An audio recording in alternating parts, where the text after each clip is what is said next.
Okay. So are there any questions from the previous lecture?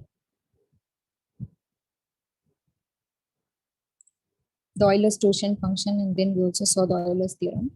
Also, please do try this exercise.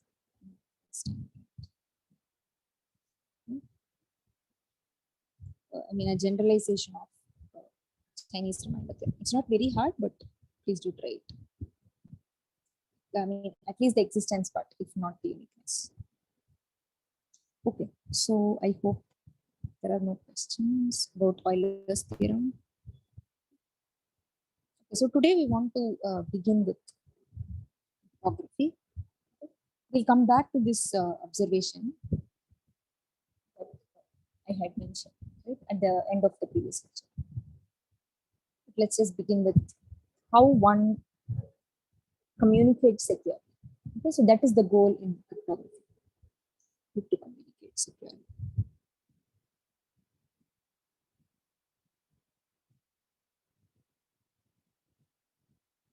So, in the setting of cryptography or generally networks, what do we consider? We have several parties or systems, and they want to send messages, send and receive messages. Okay? And these messages will usually be sent on some channel, right? Some communication channel. And we want these messages to be secure, in the sense that there should be no eavesdropper who can read the message, right? Secret messages when you want to send. Okay?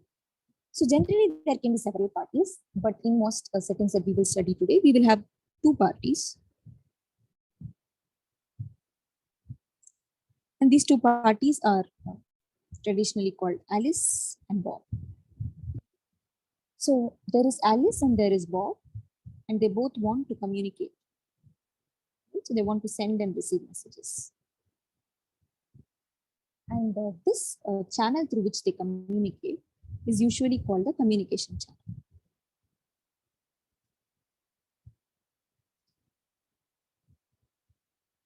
So in general, it could be that this channel is very private. Like, for example, you take her to some place, her or him, and then you talk to each other, but nobody else is there. So nobody else can actually hear the conversation. But it could also be that this channel is a public communication channel, in the sense that whatever happens can be seen by others in the channel. Right? So there can be others who are looking into this channel. So this channel could be either private or it could be public. And let's say Alice wants to send a message M to Bob.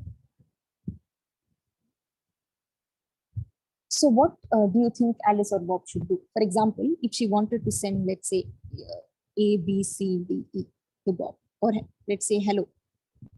She wants to send hello to Bob. So message is usually denoted by M. And Bob must receive this message. And let us assume for a minute that this channel is public. Right? So what do we mean by this? Anybody can actually look into this channel, and whatever is being sent, everybody can read it. So usually eavesdropper is called Charlie. Although Charlie can also be involved in the communication. Like, for example, Alice, Bob, Charlie could be friends, but for now, because we are only looking at the two party setting, we are going to think about Alice and Bob are legitimate parties who want to communicate, and Charlie is this eavesdropper. Okay, so Charlie or David, they are traditionally called eavesdroppers. So they can look into the channel, and he has access to M. So if the message is sent as is, what will happen is Charlie will be able to see the message M itself, right? Which means that the message is no longer secret. So what do you think that Alice should do in order to ensure that her message is kept secret?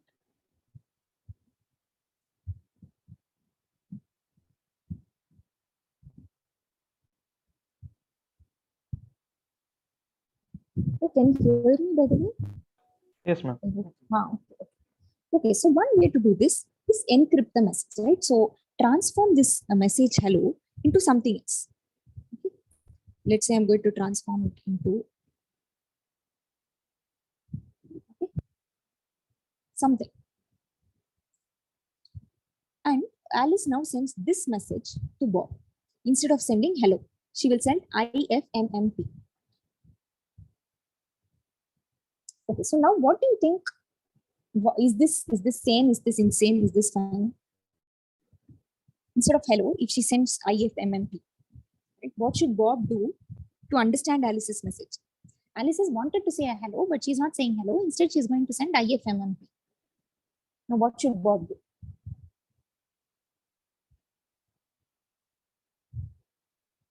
Now, what was this, right? What was this junk? Even that's not clear, right? I was supposed to send hello. Why am I sending this? So, what generally in cryptography, Alice or Bob or anybody who wants to communicate securely does is he takes the message, he or she, that she wants to send and encrypts the message. So you have to, right? In other words, there is an encryption function that is applied to the message M. So this thing is done by Alice. So remember that Alice is the one who's sending the message to Bob. Okay, so for now, this line is not there. So there is only like one line.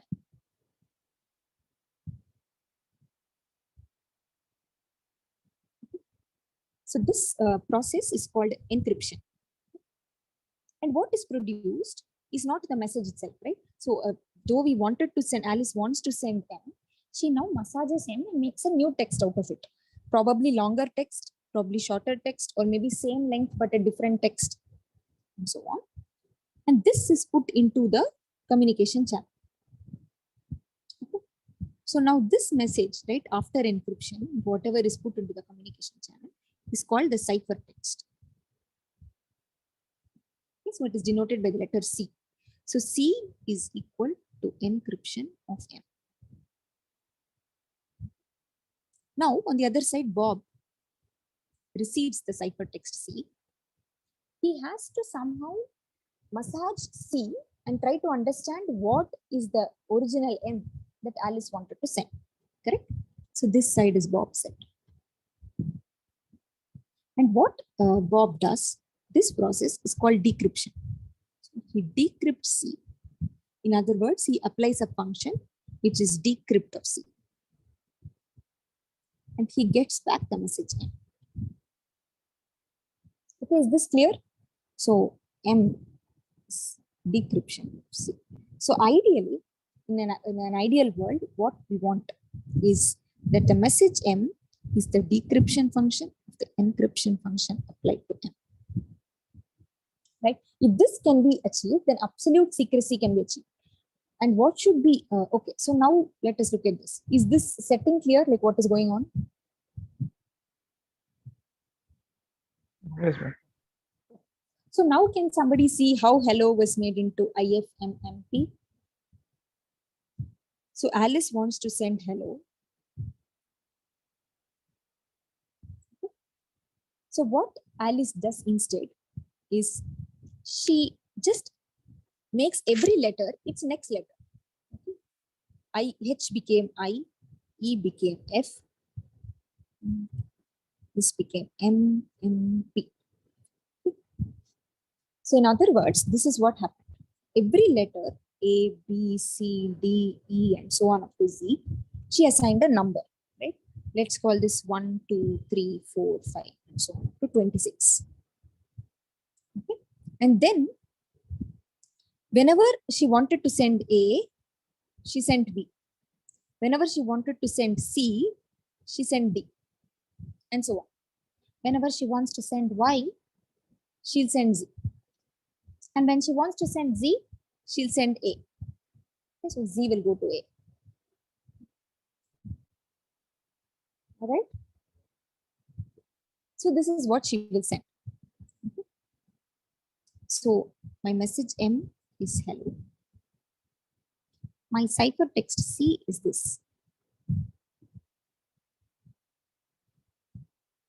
So now what should Bob do to the ciphertext?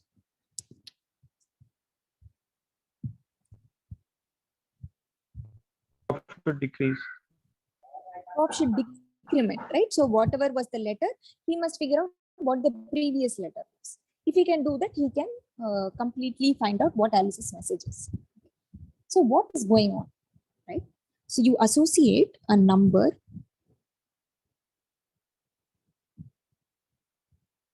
with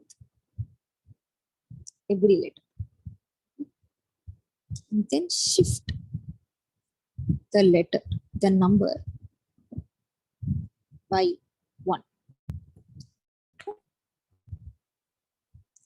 So let us say the letter is, or let's say that the letter is message. By the way, some textbooks call the message the text. Okay? So M is usually referred to as plain text or the text that you want to send, and C is referred to as the ciphertext, okay? The text after applying the encryption function. So here hello is the plain text and this is the cipher. So some textbooks use these terms like ciphertext, plain text, and so on. So you might want to know these terms. So this cipher that we just saw, right? This method is called famously the shift cipher. It is also called Caesar's cipher because it is the first encryption scheme that was supposedly used by Julius Caesar. Okay, so some textbooks call it the Caesar cipher.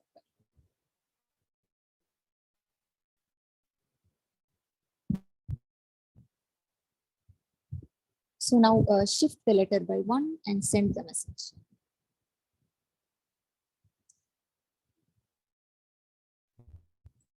So now,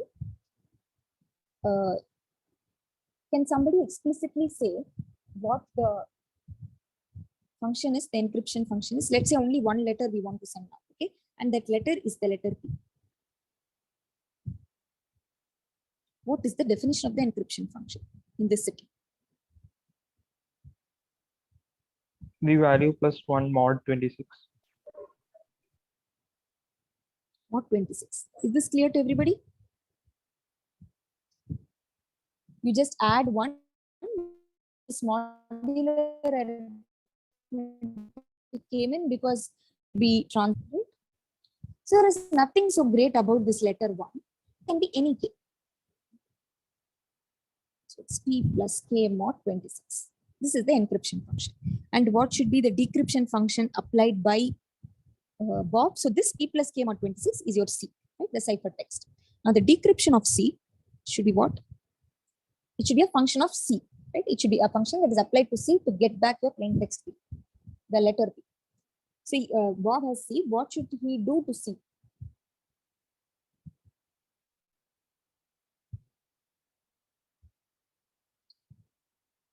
P minus K. 26. This will give back P. Okay. So now, I hope that this is clear. If this is not clear, please ask questions because going forward, things will get more messier. So you have to be sure these terms.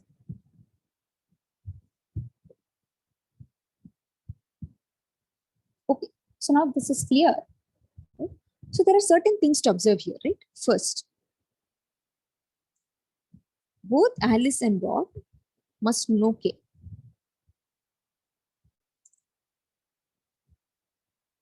Must share K. Okay?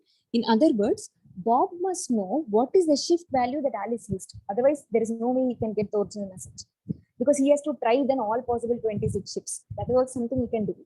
But if he wants to retrieve the exact, but in that case, there can be several messages, right? For example, there can be hello, there can be Apple, those things. I mean, a few messages that can be obtained by these shifts from the same shift. That's possible. So he must know exactly the value K in order to ensure that he is able to exactly decipher the ciphertext to get the original message. So this is similar to the following setting. There is Alice, she wants to send a message. So what she does is she puts the message inside a lock, okay? And she sends it to Bob. Now, Bob has to open the lock, so he needs a key, right? And this key is actually the shift value, right?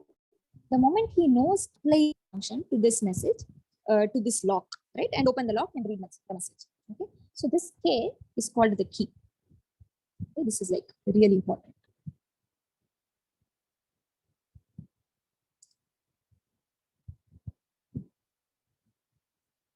Now, suppose Charlie also knew K. So then what will happen? Charlie also knew that the shift value was 1. Charlie can also figure out the message, right? Whatever Bob can do, Charlie can also do, because the channel is public. All of us can read what is going on. Correct? So then, now there are problems with this, right? That is, this is definitely, so what is the goal in cryptography? The right person, the authenticated person, must be able to read the message. Or should be able to read the message. Right? The goal should be satisfied. Let's say Alice wants to send a message to Bob. We must not make the encryption scheme so hard that even Bob cannot decrypt. That should not be the case. But for anybody who is other than Bob, right? They, even though they can see the ciphertext, the given channel is private, chat not be able. So that is the real challenge. This whole thing to be easy for some people and hard for some other people, right? For the honest people, it has to be easy, but for the eavesdropper, it should be hard. Okay. So this key K now should not be known to Charlie. So this key here, this key is often called the shift key. This is private to both Alice and Bob.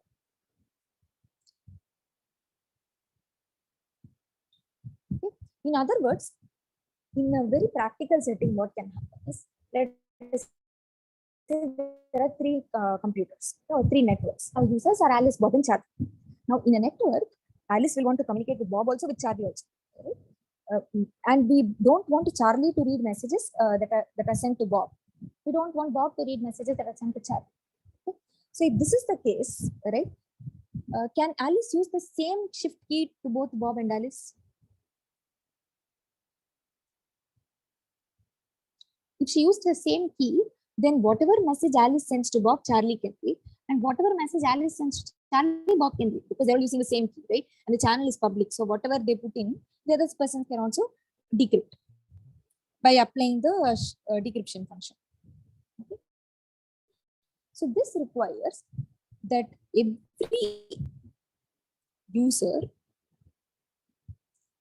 or sometimes called a player, needs a separate key. Or every user pair needs a separate key. For example, if Bob also wants to communicate with Charlie, and Bob does not want Alice to listen to it. So what is every session is Bob Charlie wants first, and they will read. But Alice doesn't know about it. Alice wants to send a message to Bob. This original first key should, now a new key should be used, be generated for every communication. So this such a crypto system is called a private key crypto system. That is, the key should be kept private. So when you draw it in box, Alice knows the key, Bob knows the key. In other words, there is a file, let's say key.txt, a text file, in which this key is written that only Alice and Bob can read. Or so to speak, that there should be a key exchange that happens between Alice and Bob, or between any two users, before they begin to communicate. And this key should be flushed immediately after you communicate. Such a system is called a private key crypto system. And the shift cipher, right? That is also an example. Is this clear to everybody? Yeah, if this is not, like, you should stop and ask others.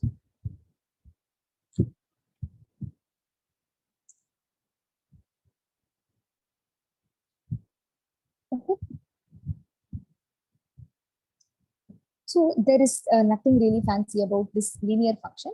You can use other kinds of shifts also. For example, if you want to send the plain text P, you can use something like PK plus B. Right? You can also do an affine shift.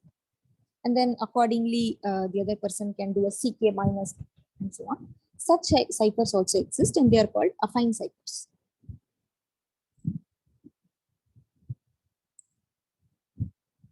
But all of these crypto systems have the trouble that the key must be private to both the users. Right? So whenever we say a crypto system, right, what should be specified?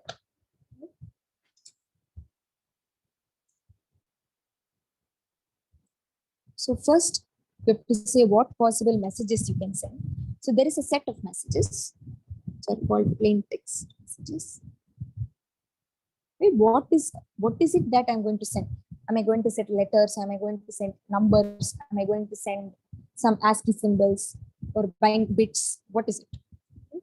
And then there is the set of ciphertexts. These ciphertexts are obtained by applying encryption function. So I have to first define the encryption function. So for example, here is the definition of the encryption function.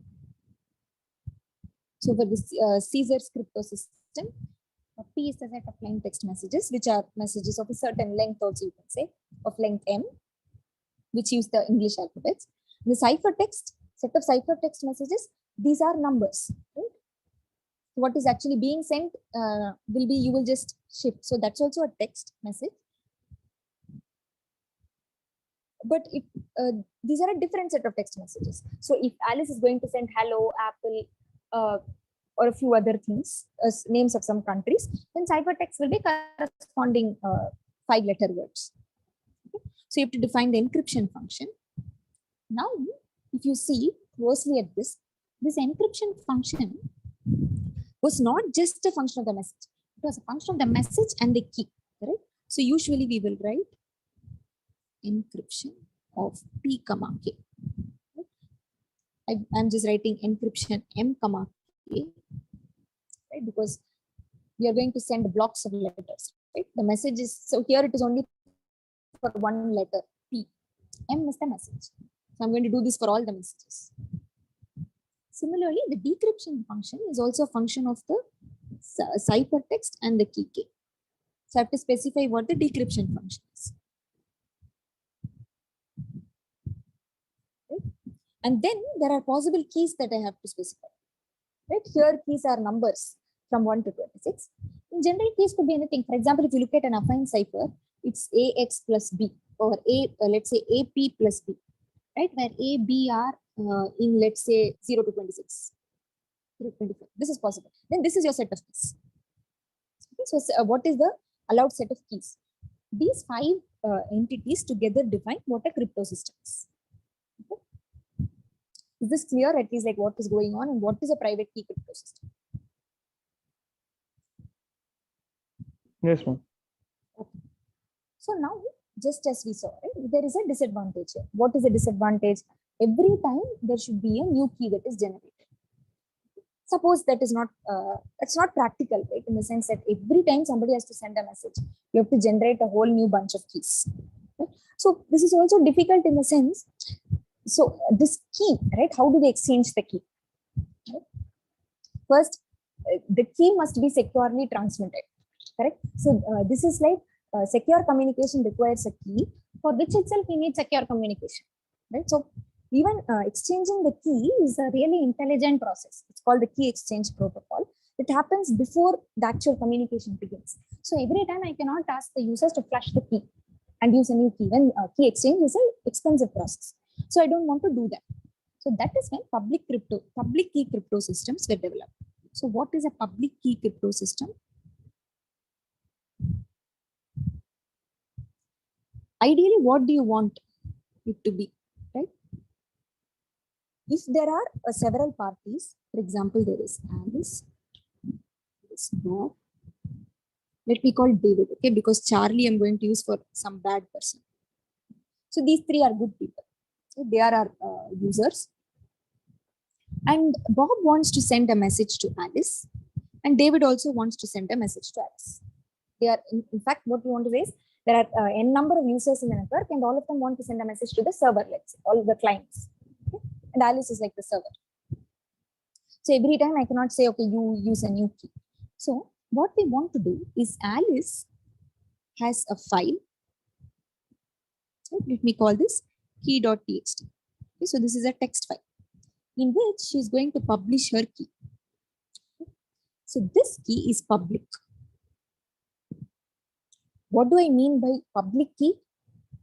Bob can read the key. David can read the key. So this key is the letter A. And any Charlie, right, also has access to the key. Malicious or non-malicious, is good or bad, you don't know. It's like an open file. Anybody can read the key.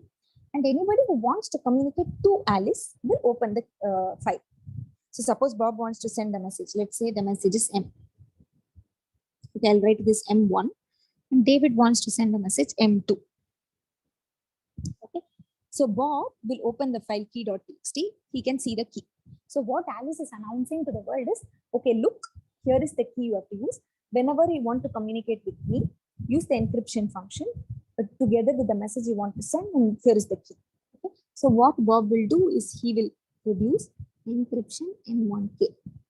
Right? And this is, let's say, the ciphertext C1. And C1 will be sent to Alice. Now David wants to send a message M2. He will do C2 is equal to encryption M2K, same key. Okay.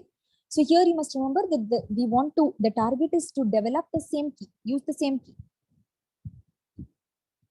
Right? And David will send C2 to Alice. Now, here is the challenge. Okay. So now all these public, these channels, both these channels are public. Right? These two. Put a different color. So this and this, these are public channels. So Charlie, so what does Charlie have access to? Charlie can see the key K because he is also in the network. So at some point, he might also want to send a message to Alice. So the key is public to him. He will also see the key. He can see C1, he can see C2. Right? Great. So now, how do we ensure that there is security in the system? Right? What do you think should be the case? Now, what should Alice do? Ideally.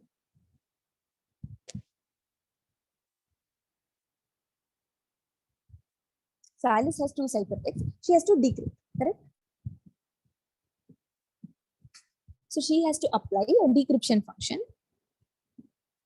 to C1, right? Let us say it involves the key K, and she also can do decrypt C2K. Right? Suppose, similar to what we saw earlier, decrypt C1K is M1 and decrypt C2K is M2. So remember that the encryption function everybody knows because Charlie is also in the network. Right? They all agree initially that okay, this is the key that Alice has asked me to use, and this is how I'm going to encrypt. Like for example, this one, right? So they agree earlier. So it's like a bunch of 5 friends who meet in the room and say, okay, this is the encryption function you're going to use. This is the key.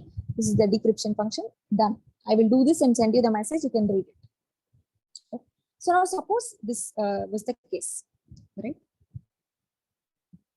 Like the shift cipher itself, you can think about it as C1 minus K mod 26. It's my M1. Then what is the problem? Charlie can also decrypt and read a message. Correct. Is this clear to everybody? Charlie can also do this because Charlie has C1, Charlie has C2, Charlie has K. He can also do it. So that is not allowed, right? That seems like a insane idea. So what does Alice do for this? Right? Alice is the server. She tells everybody, okay, whenever you want to communicate with me, use the public key. Now what she does is she has a private key. Okay. Let's call this key K2. Okay, I will call this key K1. Okay, just to ensure it's K1. So K1. And when I say private key, only Alice knows this key K2. Only known to Alice. So it might seem insane at the moment, like how does somebody think about all this, right? How to come up with such a system? But what I'm trying to say is, if we are able to come up with such a system, if we are able to design an encryption function, a decryption function, specify here is the K1, here is the private key, here is the public key, then communication is secure. That is what I want to say. How to come up with such a system? That is a whole different question. Okay. So this private key is known only to Alice. This will do is to get the message M1. She has to decrypt C1 along with K2. She may need information about K1, which she anyway has. So Alice has so we might as well, we can write it as There's no space here. M1 is decrypt of C1, K1, K2.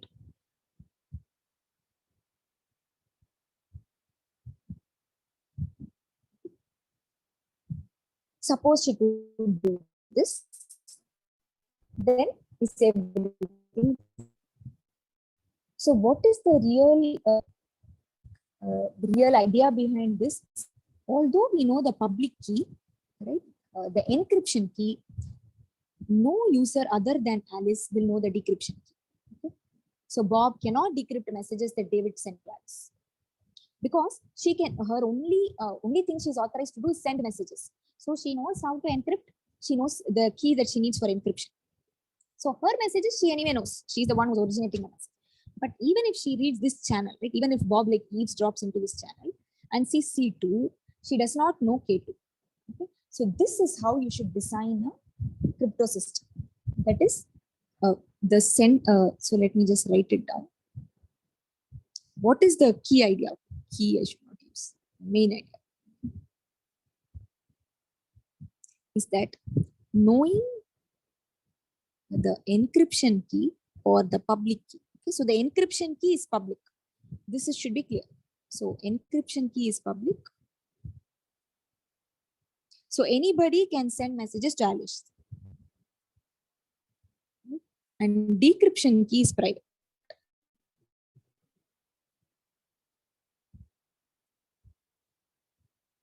Right? It's known only to the server.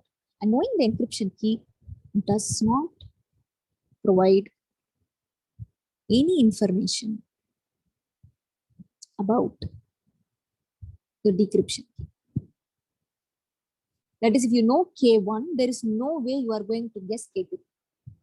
It will be like super hard to guess K2. Okay. Is the system clear? Like what is going on? How to design such a system? That's a totally different game. But what is going on? That should be clear. Ma'am? Huh. And what if Alice also wants to send a message to Bob? Okay, yeah. So, okay, so then what they do is they flush this and use different keys. So whenever Alice wants to send a message to Bob, so this is like, yeah. So in the final setting, how it will be is there will be a set of public keys, a set of private keys. So Bob will also publish his key. So there will be a whole key.txt file. So Alice will put his key, Bob will put his key, Charlie will put his key, David will put his key. So there will, and the end, what you will see is there will be K1, K2, K3, K4. These are public.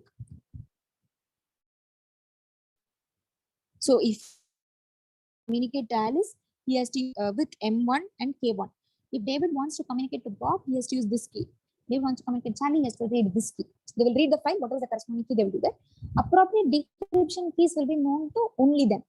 So in a private key crypto system, every user will publish a public key and will have a private key. Is that clear? In the end. Yeah. So communication can be done two ways. I just explained it one way because as this it's messy. So now this should be like clear. If this system is not clear, please ask questions. Because we are going to build such a system. So if you look at it at the moment, it's not even clear why such a system should exist, right? I mean, this might seem like something so far superior than what is known. Okay, but surprisingly, it does exist.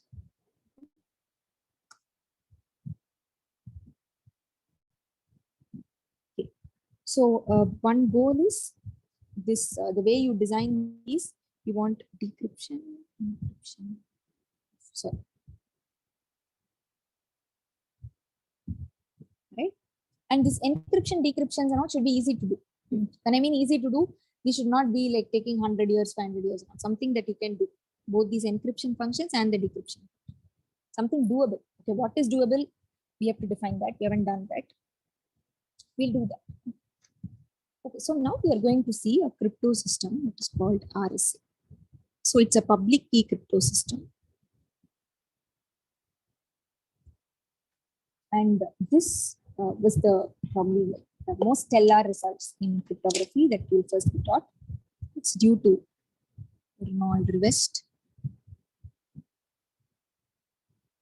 Action. Leonard Edelman. And this is from 1976, right? Okay. So now there are some things that I did not say before looking at this crypto system. So tomorrow you can also come up with a crypto system. So what to come up with a crypto system? Define these things. Class, let's say, says that, hey, look, I have a crypto system. Here is an encryption function. This is the definition of the decryption function. These are possible keys. This 5 tuple is going to define. So now somebody else from your class will say that, okay, look, this is not secure, right? To challenge him, right, that the developed crypto system is not secure, what should you do? What should I do? That in a reasonable amount of time, I should be able to figure out what the private key is, right? If I know that, then I have effectively said that your system, the system that you designed, is not clear. I mean, not correct, right? Not secure. Or in other words, there is one person outside the system who does not know what the key is, does not know what the encryption function is, but just by looking at the way these ciphertexts occur, he is able to find out the plain text. Okay, so this is actually an area, and it is called cryptanalysis. So what you are doing is you are looking at these messages and trying to see what the original text would have been without how the encryption is happening. This person is totally outside the system. So there is somebody who is not at all trusted by Alice, Bob, Charlie, and David. At least these 4 people are on the same network. So this person is absolutely outside the network. He's not trusted by all these 4 people. He is just looking at the channels and he's communicating, saying that I have found all the messages. Right? Then this person is a superhero, right? And these people, right, who want crypto system. So whenever someone crypto system, it's also possible that in future somebody breaks the crypto system. It says that, okay, look, I am able to decipher messages without the knowledge of the key. Surprisingly, this system was developed in 1976, and until now we don't know how to break this. So far it has been secure, right? And what is the basis on which this is developed? Is the problem of factoring. So that is what I spoke about the other day. So we will not go into details of factoring, but I'm just going to say it. So here is the problem. Just like the other day, P and Q are 2 primes. And N is the product of these 2 primes. And factoring N, so obtaining the product is very easy. You all know how to write a program for this, right? Factoring N is hard. Okay. So when I say hard, what does it mean? Okay, so let's just look at. So this is the original paper by Rivest, Shamir, and Edelman. Okay, so we have not seen the crypto system yet, which I will show you. But for the best known algorithms that we know for factoring, this is the status. So if the number is 50 digits, it will take like 4 hours. If the number is 500 digits, this is the amount of time it's going to take. Okay, so in all probability, you can say that even if the number is like 80 digits, right, it's going to take like 104 days. But by the time after 100 days, somebody figures out the message, that message will most likely be useless. Okay. Or you can use higher digit numbers, like 3, in which case you will never be able. So ma'am, a 75-digit figure it out. number will take 104 days to be factored. Hello, ma'am? Exactly. Exactly. So I give this, right? Hear me? Hear me? Audio.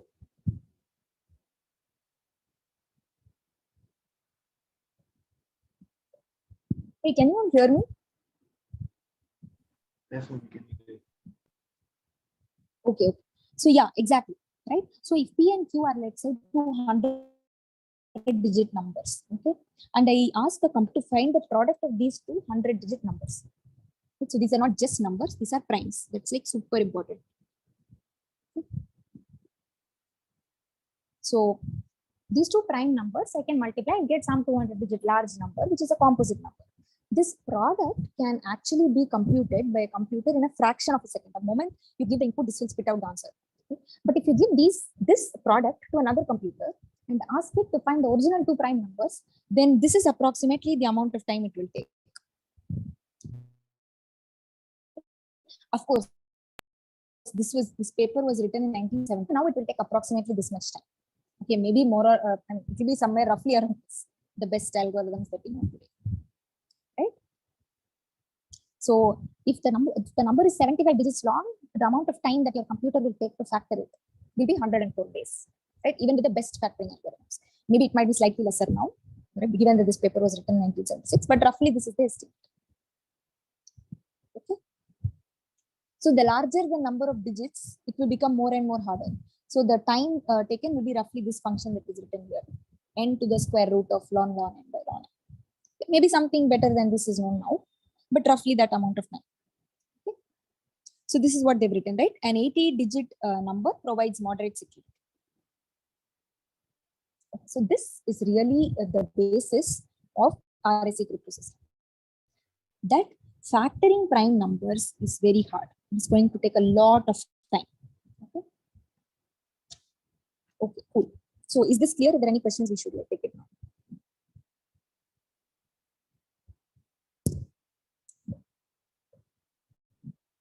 Okay, one fun fact. Maybe next year you will hopefully take the quantum computing course. So when I said hard, it is hard for computers that we use today. Okay?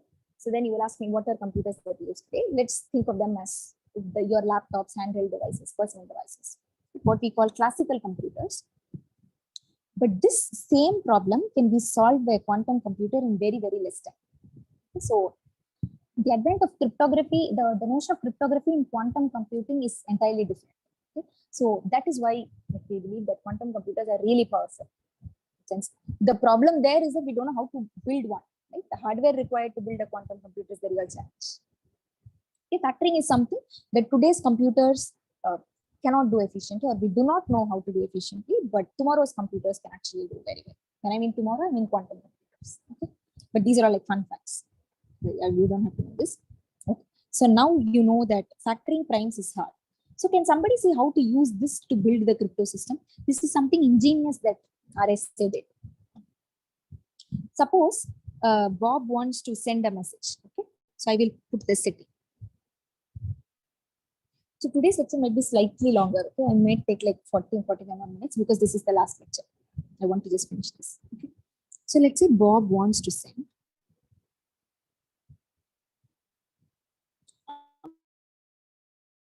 message. Okay? And let us also say that this message is an integer.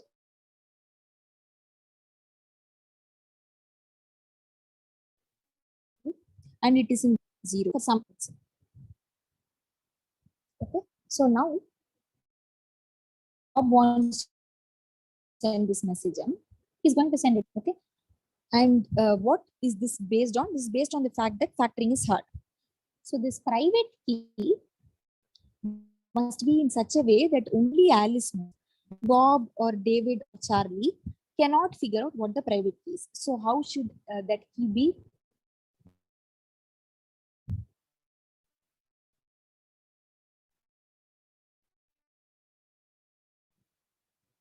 See, but if somebody can actually think more than what can be done.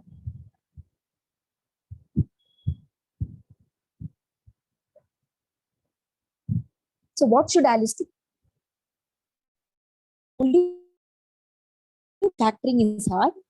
If Alice, she can compute product n in no time. Now, we know that factoring is hard, right? So what do we know? The original two numbers P and Q can never be figured out by Bob, Charlie, and David. It is only known to Alice. So what does Alice first do? She picks two numbers PQ and she finds their product. Now, she has to publish some public key, right? Let us say that she publishes the product N, which is P times Q. So I will write down all this formally, but I'm just saying. Now, Bob, even though he knows what N is, he cannot find out P and Q in a reasonable amount of time, correct? So what should the private key be? What should the public key be? Roughly at least. Public key should be the public key of Bob multiplied with private key of No, Alice. So right now, only Alice, Bob, people are only communicating to Alice. Okay. So there is no two-way communication at all. Okay. Now we are just going to say for any communication to Alice, she has to publish a public key, right? So don't think about a network. For now, there is only one server. And there are two people who want to communicate. Or let's say just one person wants to communicate. So there is Alice. There is Bob. That is all. Only two people. And Bob wants to send a message to Alice. So Bob initiates a request. Says, "Hi Alice, I want to send a message to you." Now Alice has to have a file, key.txt. In that she has to write public key.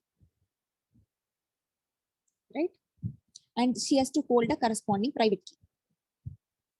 This is K1, this is K2. Correct?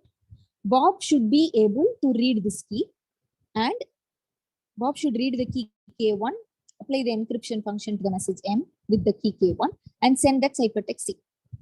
Now, what should Alice do? Alice should use her private key and decrypt the message.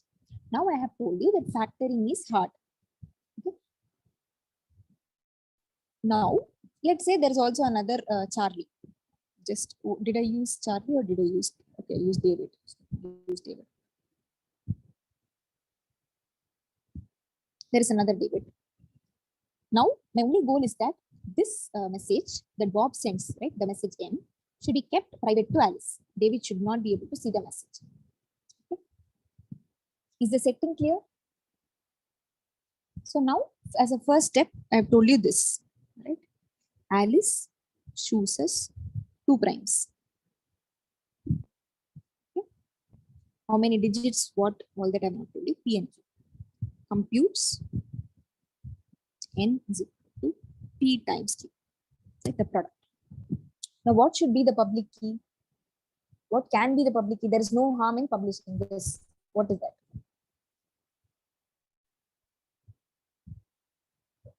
So let us say Alice publishes N. Yeah, it's really hard. That's why they won several awards for this. So Alice publishes N. So what does Alice do? She picks PQ. She multiplies them. N equal to P times Q. And she publishes this number N. Okay. So now Bob can see N. Okay, so he has the message M, which is an integer that Bob wants to send to Alice. Okay. So here enters modular arithmetic. Okay, so this is really the beauty of modular arithmetic, along with the fact that factoring is hard. Now, what Alice does is the following. Okay? She says, okay, you want to send the message M. Don't send M as is. Because if Bob sent M as is, then David can read them, right? This channel is public. So he should not publish the integer as is. He should do some operation to the integer. And he knows that this integer is between 0 to n minus 1. So what Alice tells him is that Alice asks Bob to compute M to the E, right? So E is also chosen by Alice. So Alice, I will just write it here. Alice chooses E. Okay? So Alice should also tell Bob what the E is. Okay? So he will tell N, he will tell E. He'll put both these in a file. So this file will contain a pair. So it's a public key. There are 2 keys. One is N, the other is E. Now, as soon as Bob knows N and E, first Bob knows, let's say Bob first reads E. This number he will E. And he has the message M. He will compute M to the E. Now, as is, the message is some number, right? And this E is roughly a really large number, let's say. In practice, it will be very large. It will be something like 65537 or some 5-digit number. So M to the E will now become super large. So what do you do to bring the number back to 0? Mod n. This you all know. You have to go mod n, right? Yes, ma'am.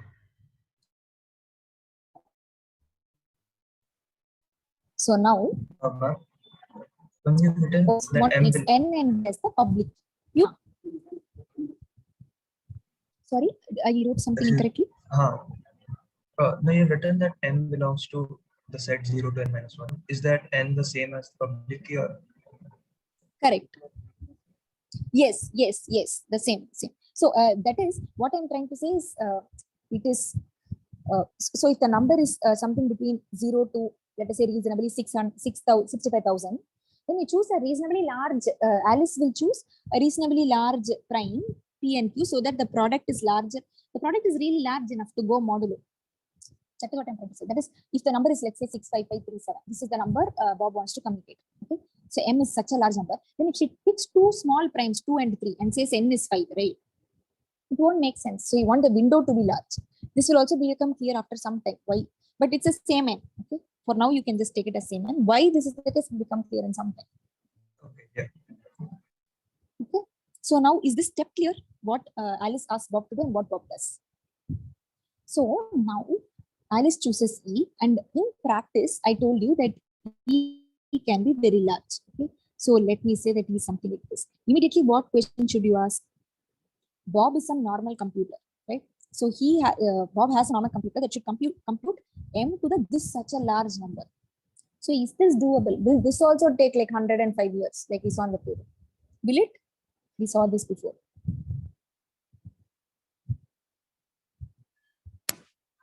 Is binary exponential. Right? So Bob can use fast modular exponentiation. This is why we saw this.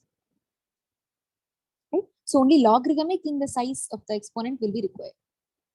So this is something Bob can do. First question you should ask that. Somebody is asking you to do this, whether you can do this in a computer. When I mean do this, it should not take 100 years. Okay, that is what you can think about doing right now. It should be easy. Okay. So Alice chooses any. She asks Bob to do this. So what does Bob send? Now Bob sends M to the E mod N, which is cool because the number again is within some reasonable range, right? Something that can be handled. So ciphertext is first compute M to the E, go modulo N, send the reminder to Alice. Okay, is this clear to everybody what is going on? So this is my encryption function. So the encryption function here, right? It's a function that uses the message and the keys, correct? N comma E. These two are public keys. This is M to the E mod N. So now what should Alice do? This is step 1, right? He has done this. Now step 2. Now what should Alice do? Alice should now decipher the text or decrypt. Right? For that, what do you think she should do? We want C. She should do some operation on C and get back M. Right? Everything can be modulo N. Right? So what do you think she should do? Hint, use exponentiation.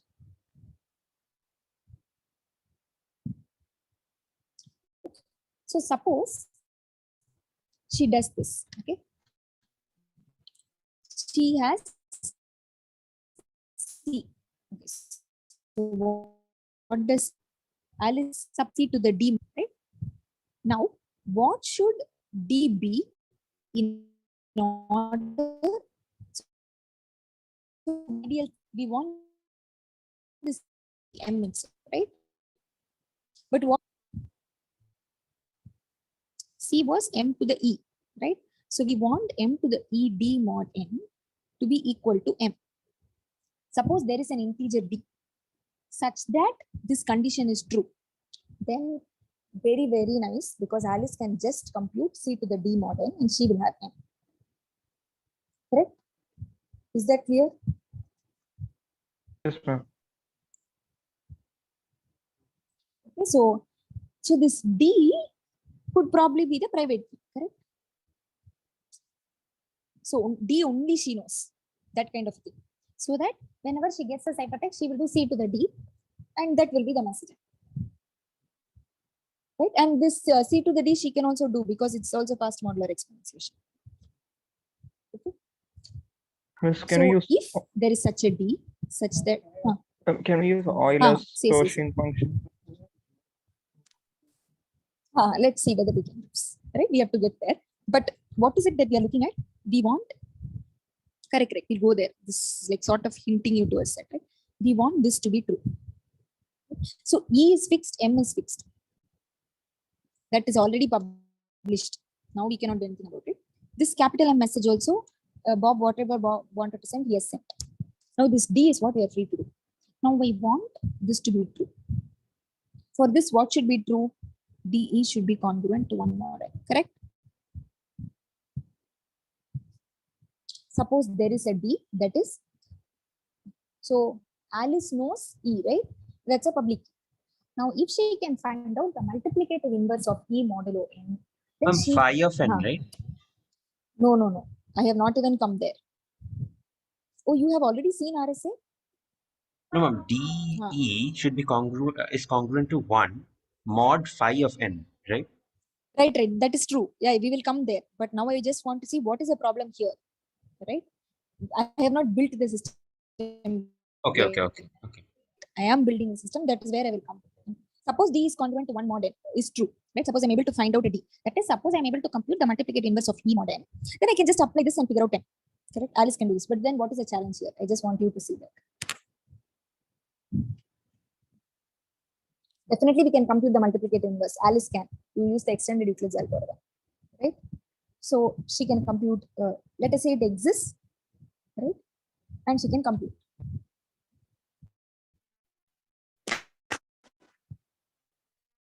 She will definitely receive a message. What is the problem?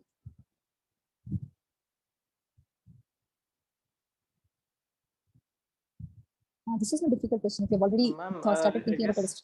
If we have ED congruent to 1 modulo n, it doesn't imply that M to the D is congruent to M mod n. I'm not sure if that's true. Okay, first, that is not clear. Secondly, even if that is clear, everybody can compute this D, right? Everybody knows N and D.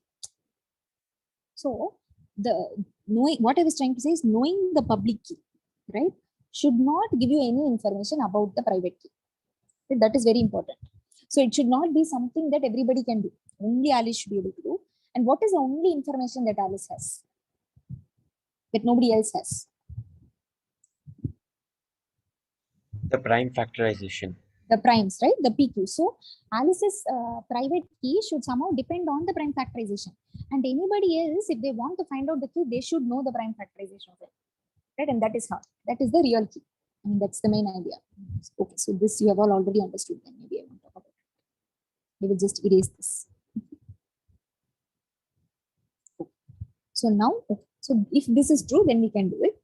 And we saw this theorem of Euler, right? This corollary. We'll just copy paste it. We'll just copy paste it. Okay. So what do I want now to be true? I want M to the DE to be congruent to M mod N. This is what Alice needs. For this, what should be true? What is sufficient for this now from the, let's call this corollary. E into E must be congruent to 1 mod phi of n. Correct. Right? Can everybody see this? Otherwise, we have to go over this again. Even if like one person cannot decrypt what is going on. And to know phi of n, we need to know the prime factorization. We'll come to that. Yeah, no hurry. But before that, there are some other things also to see. So this corollary, if we have worked out, there was one thing that we used. Let's see. We used Euler's theorem, and there was one condition under which Euler's theorem was true. M is no prime factor. Co-prime. M is co-prime with N. Correct? Can everybody see that? Can recall that? Right. So first of all, there are several things here. So if Alice is able to guarantee this, right, then she can compute M. How can she figure out that? She looks at the ciphertext C. She takes C to the D mod N. Okay, Alice does this, which is the same as M to the DE mod N. Right. This is congruent to M mod N. this is by corollary, right? And this required that M is co-prime to N. That is there in that statement, it required that A is co-prime to N. Okay, so here your A is N. So that is one thing. Cool. So that somebody has figured out, but we'll come to that later. Now let us say all is very nice. Okay, so first Alice has, in first step she computed, she chose 2 primes PQ, she found the factors. Now what is P of N in our case, in Alice's case?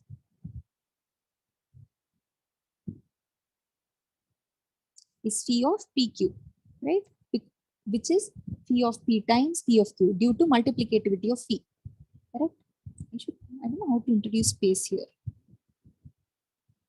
This one do strange. So P of phi of P times P of Q. What is this? P minus 1 times Q minus 1. This is because P and Q are primes. So now Alice has this information. One thing to okay, so this is clear. Phi of N. Now what did Bob do? She said, okay, look, compute this and send it to me. Bob computed this, sent it to Alice. Now what Alice wants to do is this function, right? She does this function. If this statement is true, then everything is cool, and she will figure out what the message is. Now for this statement to be true, what should be true? We need the multiplicative inverse of E to exist modulo phi of N. What should be true for that?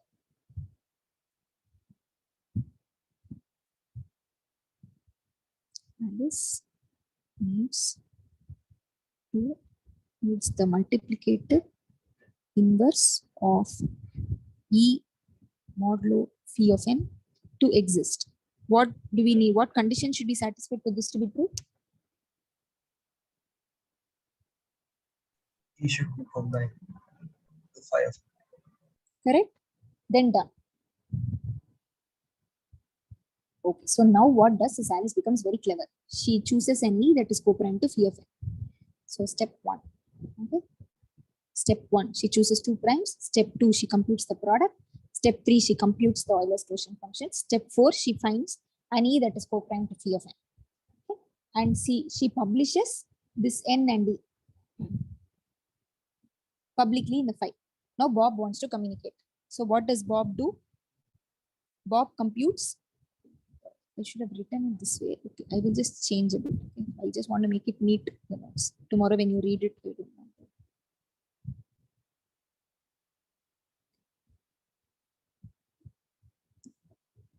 So, oops. Okay, Bob computes this. That is step 2.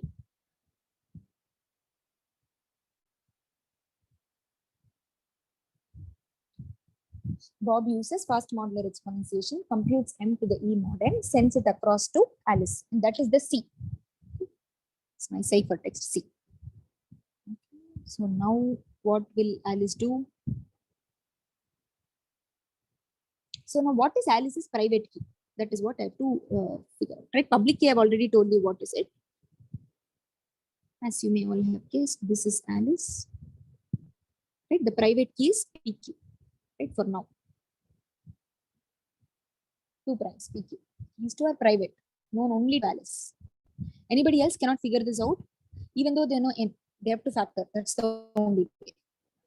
Those things we have to make it clear. But okay. So in step 3, what should Alice do? Compute.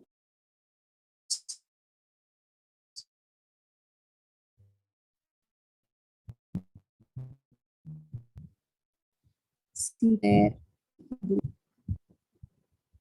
Now, the claim is that C to the DE mod M is equal to M is equal to M. It's congruent to M. They're the same numbers, or maybe just equal. And this is true because first the multiplicative inverse exists. Second, it can be computed easily using the Euclid's algorithm. And then this statement is true. Right? Everything clear so far? Yeah, please ask questions.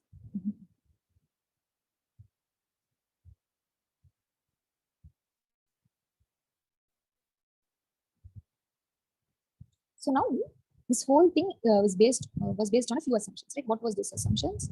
Let me just read. First, we needed M to be co-prime to N for this thing to be true for corollary.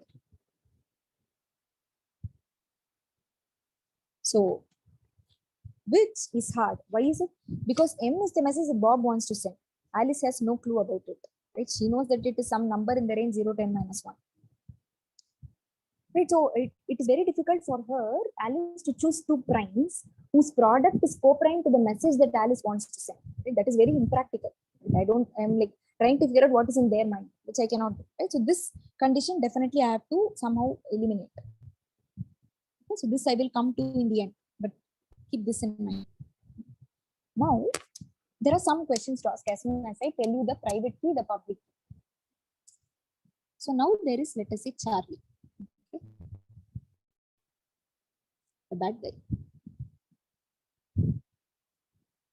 Now the question is, he knows N, he knows E. Right? Other than factoring, is there anything intelligent that he can do, right, to figure out what the original primes are?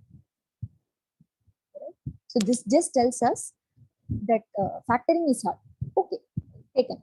N, Charlie doesn't want to factor. He knows N, he knows E. Right? Can he figure out phi of N? Actually, if you look at this whole thing, you don't need to know the original primes, right? It is enough to compute phi of N itself. Someone had pointed this out. We used P and Q. Alice used it to compute phi of N. Maybe there are other nice ways to compute phi of N. Who knows?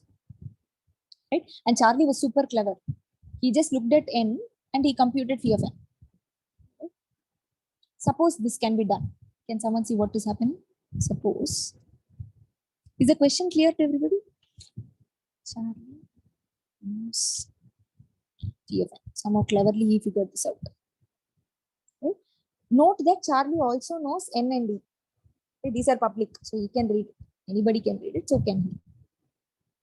And let's say Charlie also knew that everybody knows they are using RSA. So Charlie knows that the N that he selected is a product of two primes. He just doesn't know what primes they are. That's all. That is the real thing. So he knows that phi of N is some P minus 1 times Q minus 1. Right?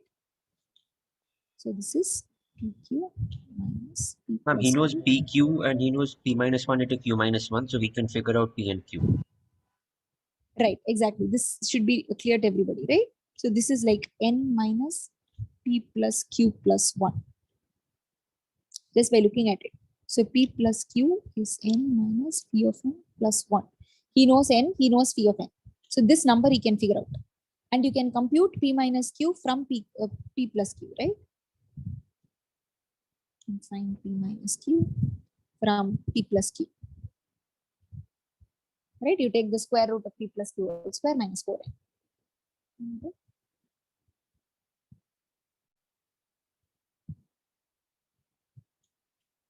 Now he can use these two to find out one of them, right? You can find out P and then you can use division to find out Q.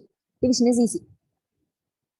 So if he knew phi of N, he can do the factorization. But we know that factorization is hard. We believe that factorization. So when somebody asks you, is factorization hard? You should not say that, yes, it is hard. It's just that till date, we don't know of any efficient way to factorize. Maybe tomorrow this can be figured out. There can be an efficient algorithm. But scientists strongly believe that that is very unlikely. So you should also go with the belief of the scientists. So the community believes that factoring is really hard. And there are several algorithms, crypto systems that are built on this belief. So now P and Q can be figured out. So what you can say is that finding phi of N is as hard as factoring. That is, if you can find phi of N, you could factor. But we said that factoring is hard. So phi of N also, it's very unlikely that Charlie figures out what phi of N is. Okay. So I'll have some more time. I'm going to take some minutes just to remove M being co-prime to N. Okay. This restriction I would like to remove. But are things clear so far? Yes, ma'am. So removing restriction.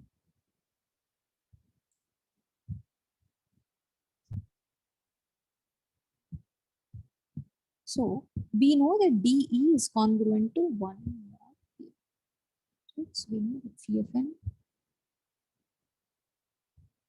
Yeah, actually these things you can do on yourself, but I thought that it's good to demonstrate, right? Since you are seeing crypto systems for the first time. This I know is K. So this means that phi of P divides DE minus 1 and phi of Q divides DE minus 1. Mhm. So DE minus 1 is sum K1 times P minus 1.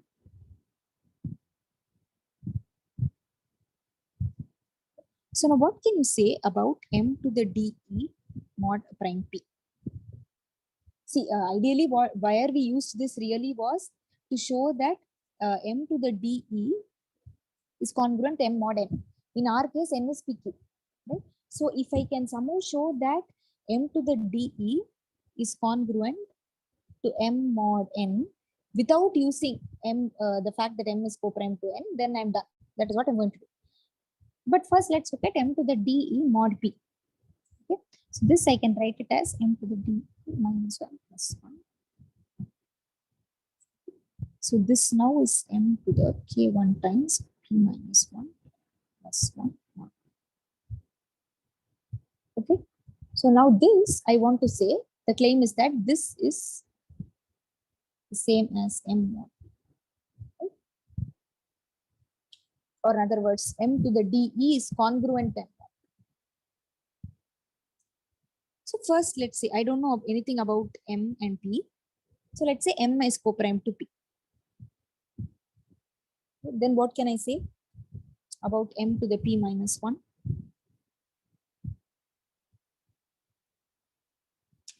Congruent to 1 mod P. 1 mod, right? This is from Fermat's theorem. So M to the K1 minus 1 is congruent to 1 mod P. So what do you get? M to the DE minus 1 is congruent to 1 mod P. So D minus 1 plus 1, right? The one here. That will be congruent to M mod P. So you have M to the DE.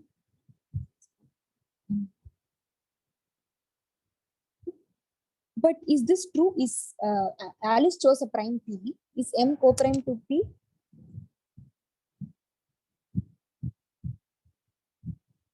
Bob chose the M, remember. Alice chose the prime and Bob chose the M. Oh, okay, sorry.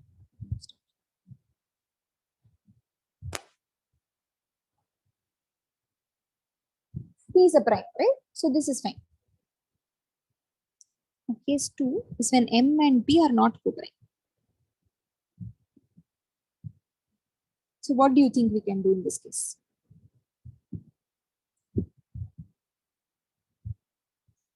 D divides M. So M to the D is automatically congruent M mod. Correct, right? So GCD of MP is some number. Let's say it's K, which means that P is a multiple of M, right? So M to the K mod P is equal to 0. So M to the DE mod P, M mod P is equal to 0, right? So they both lead the same reminder, which means M to the DE is congruent to M mod P. So there's nothing fancy about P. This is also true for Q, right? For any prime. So in any case,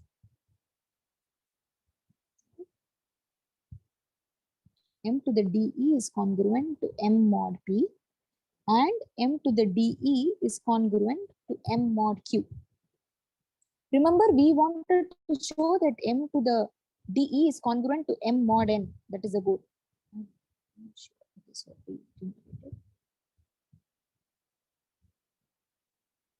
Even when M is not co-prime to N. So now, do these two things imply M to the DE is congruent to M mod PQ? Can somebody see this? We saw something similar last time. Yes, ma'am. This is via Chinese reminder here. Okay. Yes. So this, please do this exercise that if A is congruent to X mod N1 and A is congruent to X mod N2, N1, N2 relatively prime, then A is congruent to X mod N1.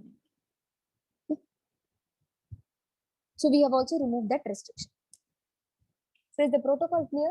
What Alice does, what Bob does, and why this should be secure. So all of this is based on the assumption that factoring is hard. So if you get time, please also like read this original tech paper. Okay. So there are some other cases also that they have considered.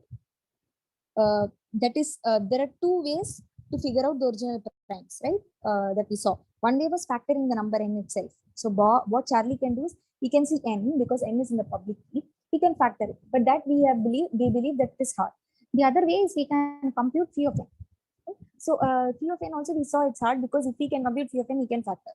Okay?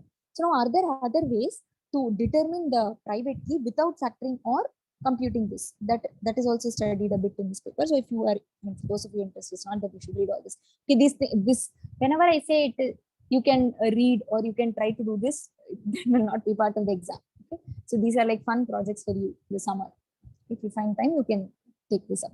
But you should know what RSA is. That is what you are expected for the exam. Okay, what is the protocol? What is the security? We won't like test you if you have read the papers. Those things we do not.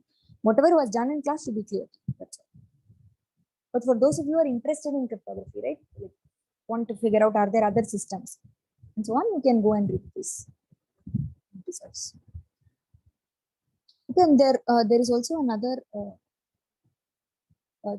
key exchange thing. That is, we saw that all of this requires a key, right? So in this private key crypto system, this key needs to be exchanged, right? For example, we saw this shift cipher and so on, right? Where the key has to be exchanged. So in a private key crypto system, if you use a public key crypto system, that is okay. You will publish the key. Whenever you use a private key crypto system, we want the key to be securely transmitted. So there are several key exchange protocols that are done before the actual communication happens. And one such thing is the Diffie-Hellman key exchange. For those of you who are interested, this is also not part of the course. Like you don't have to know this for the exam. But if you're interested, you can just go and take a look at it. So that also uses modular exponentiation. So at least the initial crypto systems were all like heavily relied on modular arithmetic. And if you see, RSA pretty much used so many things that we saw in the lectures, right? The past 4 lectures. Initially, it would have all seemed like these things have no like real applications, right? Finding the GCD, fast modular exponentiation, all of this are being used here. So when I say that find an E that is, Alice chooses an E that is co-prime to C of n. So she inherently computes the GCD. And we need fast algorithms to do these things for these crypto systems to be practically implemented. Okay? So that is, these are some applications where almost all the concepts that we saw earlier are used. Fermat's-Little theorem is used, Euler's theorem is used. And they're based on like basic building blocks, nothing fancy. Okay, so this is all that I wanted to say. If there are any questions about this, yeah, please.